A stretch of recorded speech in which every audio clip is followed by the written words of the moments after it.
Welcome sa DRS 2.0. Fresh at nagbabagang happenings bang hanap mo? Mga padabarkads man yan o mga trending topics? Pwes, sagutin natin yan. Kaya naman isubscribe nyo na ang ating channel para sa mga nagbabagang balita everyday. Welcome back again sa ating YouTube channel mga Kadabarkads, and for today's video ang pag-uusapan natin ay tungkol sa mga importanteng ganap sa loob at sa labas ng Itbulaga. At unahin na nga nating pag-usapan ang tungkol dito sa Givi 5 Championship. Sila po ang maglalaban-laban ngayong araw po ng Sabado. So, kompleto na po ang magpapautakan para mauwi ang championship dito po sa Givi 5. Samantalang hinihikayat po ng Itbulaga ang mga Dabarkads natin na i-comment nyo daw ang song request ninyo para sa ating mga singing queens dahil sila naman daw po ang makakasama natin sa by request at makakasama natin sila by January 16, Friday po yan, 4 p.m. Dito lang yan sa Itbulaga para sa may mga VIP fast. Samantalang kinagiliwan naman po ng mga Dabarkads natin ang pag-welcome dito ng mga Itbulaga host kay Alan K sa barangay. Meron kasing inihanda sila Jose Manalo na pa-welcome dito kay Alan K, which is ito yung tinatawag na Palo the Banana. So tinali po nila yung banana mga Kadabarkads, tapos kailangan po yung sundan ni Alan K sa pamamagitan po ng pagkagat-kagat dito na kung saan ay kinaaliwan po ng mga netizen and syempre ng mga Dabarkads natin. Ayon nga po sa kanila, mabait daw talaga si Alan K. Kahit anong panalait sa kanya, tumatawa lang yan at hindi napipikon. Sabi nga dito ng isang netizen, love you Ma'am Alan K. Hindi yan katulad ng ibang pintasera kaya pag nagbibiruan yan sila ang saya nila, walang pikunan. Very sports lang po kasi si Alan K. At never talaga siyang mapikon mga Kadabarkads bagkos ay tinatawa at sinasakyan na lamang po niya ang mga panglolokong ginagawa sa kanya ng mga Dabarkads. Kung baga sanay na po siya dito. Samantalang next topic naman tayo, pag-usapan natin mga Kadabarkads ang tungkol naman dito sa naging birthday celebration po ng pamilya Agoncillo sa birthday po nitong si Luna. Ito nga po ang ilan sa mga picture ni Luna sa kanyang naging celebration ng birthday. Sabi nga po dito sa greetings, peace out single digit. I cannot, our sweet bunso is now 10. My dearest Luna Bonnie, watching you grow into a very fine, loving, disciplined, kind, witty, caring human being is the best thing that ever happened to me and Dada. We love you to the moon and around and back.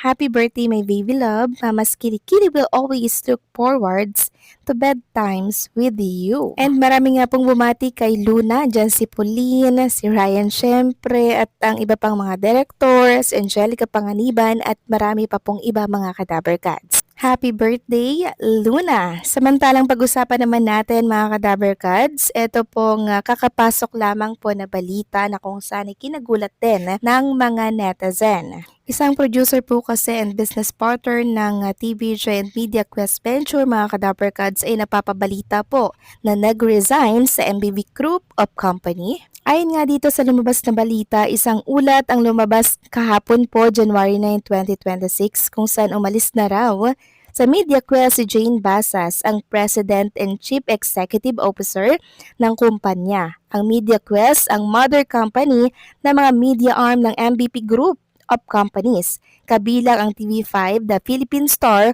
at Business World. Ayon daw po sa ulat ng Insider PH, bumaba na umano si Basa sa kanyang pwesto at nilinis na rin daw ang kanyang opisina sa TV5 headquarters sa Mandaluyong City. Ang kanang kamay ni Manny B. Pangilinan sa MVP Group na si Ricky Vargas ang pansamantala umanong mamamahala sa Media Quest. Wala pang opisyal na pahayag hinggil sa dahilan ng di pa kumpirmadong pag-alis ni Basa sa Media Quest. Subalit may mga impormasyong nagsasabing posibleng magkakaugnay ito sa maagang pagtatapos ng ABS-CBN TV5 Content Partnership Agreement na nagtapos noong Enero 2, 2026. Ang naturang kasunduan ay orihinal na nakatakda tumagal hanggang 2027. Dagdag pa sa ulat, nais daw ni Jane na pamunuan ng dalawang kumpanya ni MVP ang MediaQuest at Smart PLDT.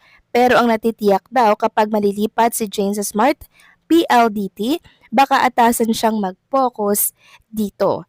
Nagtanong-tanong ang PEP Entertainment para sa may mga nakakaalam sa issue at ayon nga po sa napagtanungan nila ngayong araw or kahapon lang daw nalaman sa loob ng Media Quest ang tungkol dito.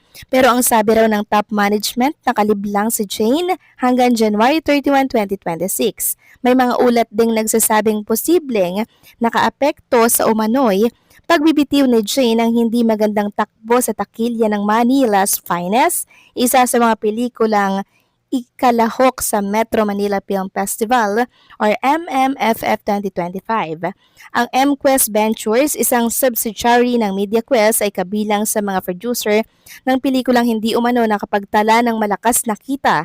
Samantalang, may mga nagsasabi ring nakasanayan na raw ni Jane ang maglinis ng kanyang opisina tuwing bagong taon kaya't hindi raw ito dapat agad bigyan ng kahulugan. Wala pang pahayag na inilabas ang MediaQuest at TV5 ukol sa balitang ito. So hindi pa naman pala confirm mga kadaber cards, pero may mga nag-circulate na po na issue na di umano ay nag-resign daw si Jane Basas, 'di ba? Naglinis lang siguro ng kanyang opisina dahil ito pala'y taon-taon ginagawa niya every New Year. Pero syempre mga kadaber cards, hindi naman maglalabas itong balitang ito kung wala pong nakikita sila, 'di ba? So siguro malilipat lang po ng posisyon si Jane Basas kasi kilala po talaga siya sa isa sa talaga namang napakahusay mamuno mga kadaber cards. Ngayon, since natuloy or nagkatotoo nga po itong pagre-resign ni Jane Basas, mayroong mga nagtatanong kung makakaapekto daw po ba ito sa takbo ng Itbulaga. So sa oras po na iba ang mamuno, syempre mga kadaber cards, or iba po ang mag-handle ng TBJ Production, syempre mayroong mga changes. Pero syempre TBJ pa rin or Dabber Cards ang masusunod dito, hindi po ba? Kasi sila po talaga yung mas matatagal na sa naturang programa. Kaya wala po dapat kayong ipag-alala dito mga kadaber cards dahil ayos na ayos lang naman po ang takbo at pamamalakad ng naturang noontime show. Samantalang next topic naman tayo, pag-usapan natin mga kadaver cards, ang kaganapan dito kay Jerome Ibardome. So ipapakita ko po sa inyo itong ganap ditong nakaraan kay Jerome na kung saan ay nag-perform po siya sa wedding ng isa sa mga anak ng fan po ni Jerome Ibardome. Sabi nga dito, "Good evening Jeromantics, this is one of Jerome video sa wedding ng niece ko last month and I want to share it to all of you. Hope you like it kahit may mga maingay na background." So busy po si Jerome Ibardome sa kanyang mga commitment. So hindi lang natin alam yung mga kaganapan pa niya next. Basta this January 14 ata mga kataberkads, meron po siyang concert sa RJ Bistro. Kaya wag niyo na po siyang hanapin dahil okay lang po si Jerome at tatahimik na ginagawa yung mga kanya commitment dito po sa labas ng Itbulaga. So paano mga kadaber cards, hanggang dito na lang po ang update natin at maraming salamat sa patuloy na pagsuporta.